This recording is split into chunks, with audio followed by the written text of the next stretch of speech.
Mga ka-DIY, good news! Dumating na nga pala yung capacitor na binili natin sa Shopee para dito sa ating nasirang power station. So ayan, nakabit ko na to. Ito na yung nasira, ito na yung replacement. So working na siya. Oh, subscribe daw kaya. So working na siya. Ngayon, nagcha-charge na siya via solar mga ka-DIY. So ito yung ating solar. Dito, ang actual ay 112 watts. So, yung 150 watts na solar panel, yung ginamit ko dyan, ayun mga ka-DIY. So, 150 lang yan. Hindi ko na ginalaw kasi yung wiring nung apat eh. Yung isa na lang yung ginamit ko para i-test natin yung solar charging. So, goods naman kasi gumagana naman siya mga ka-DIY. So, ayan o. So, ayos. Buti na lang, capacitor lang talaga yung pumutok. Walang ibang na damage mga ka-DIY. So DIY yan ha. Destroy it yourself. Thank you sa ating ka-DIY. Mga ka-DIY, para pala sa giveaway natin nitong ating power bank. So sa mga sumali, congrats na kaagad sa mananalo. Giveaway ng ating ating power inverter mga ka-DIY. At saka syempre yung mga power bank. So tatlong video yung meron tayong giveaway. So ito pala, isama ko na rin to.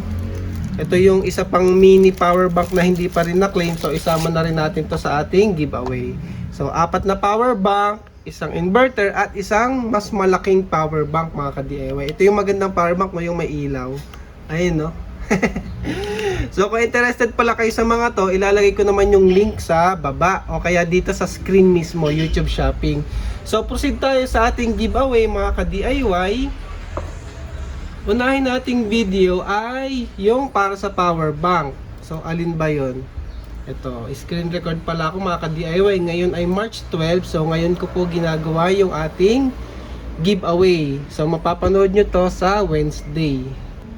So, ayan mga ka-DIY. Andito na tayo sa Pick a Winner ko.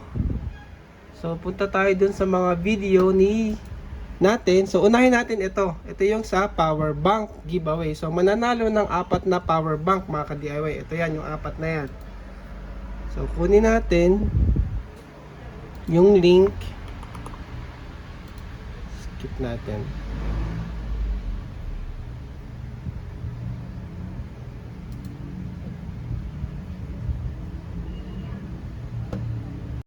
Then, punta tayo. I-fetch natin mga ka-DIY yung comment. So, fetch natin. Anything goes.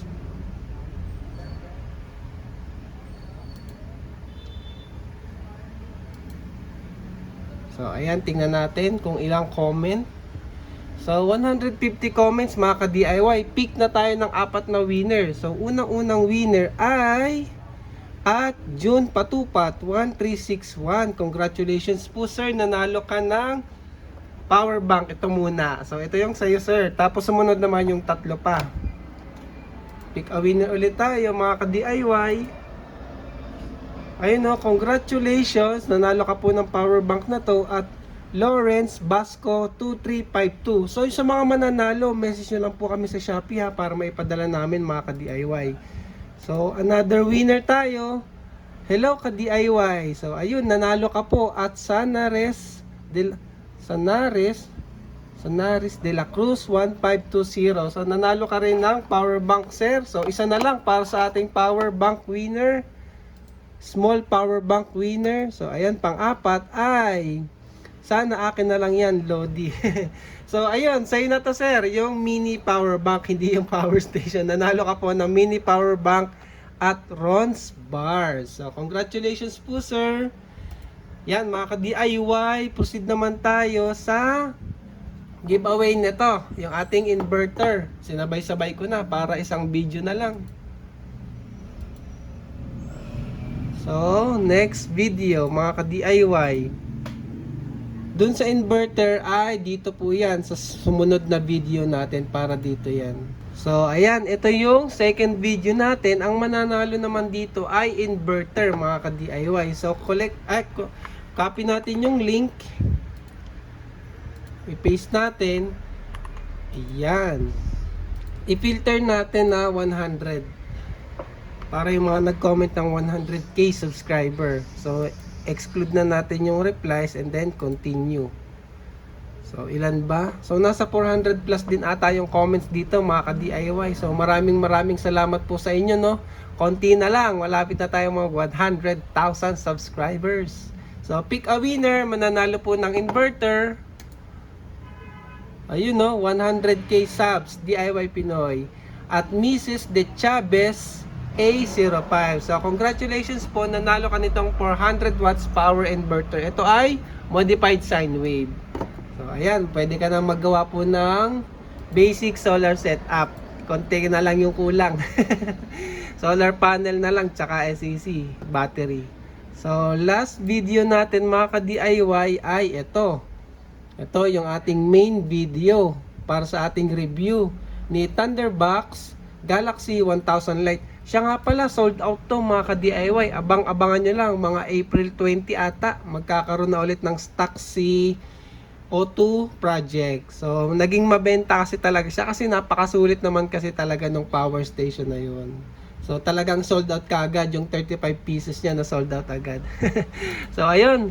Kopyahin natin to mga ka-DIY. Ang mananalo po nito ay, dito ay mananalo nitong power bank na to from O2 Project Philippines. So, ito ay 60,000 mAh power bank. Paste natin. I-fetch natin and then i-filter ulit natin ng 100. Kasi may mga naunang comment na dito mga ka-DIY eh. So para naman masali pa din yung iba nating ka-DIY kahit nagdoble silang comment, eh ayan, i-filter natin ng 100 para dun sa 100k na keyword natin. So nasa 400 plus din to mga ka-DIY. So, congrats sa mananalo ng 60,000 mAh na power bank. So, ayan, 373 pala yung nag-comment ng 100k. So, pick a winner tayo. Pag nanalo po kayo, message nyo lang po kami sa Shopee. At kapag hindi na-claim mga ka-DIY after 2 weeks or 3 weeks, ipaparapol naman ulit natin. Kagaya nga nito, nandito lang naman to. So, pinarapol lang ulit natin. So, pick a winner tayo mga ka-DIY. 3, 2, 1... Boom! 100k subs. So, at hello X4KE. Sir, message nyo po kami sa Shopee. Nanalo ka po ng 60,000 mAh power bank. So, ayun lang para sa video na to mga ka-DIY. Kung interested kayo sa mga product na to, at saka lalo na kay Thunderbox Galaxy 1000 Lite, ay check nyo lang yung link nya nandyan sa baba lang ng video. I-click nyo lang yung others. Or basta dyan, nandyan lang yun. Wala sa description, pero nandun mismo sa may title o kaya sa screen mismo yung mga product. So yun lang mga ka-DIY, maraming salamat and thank you for watching.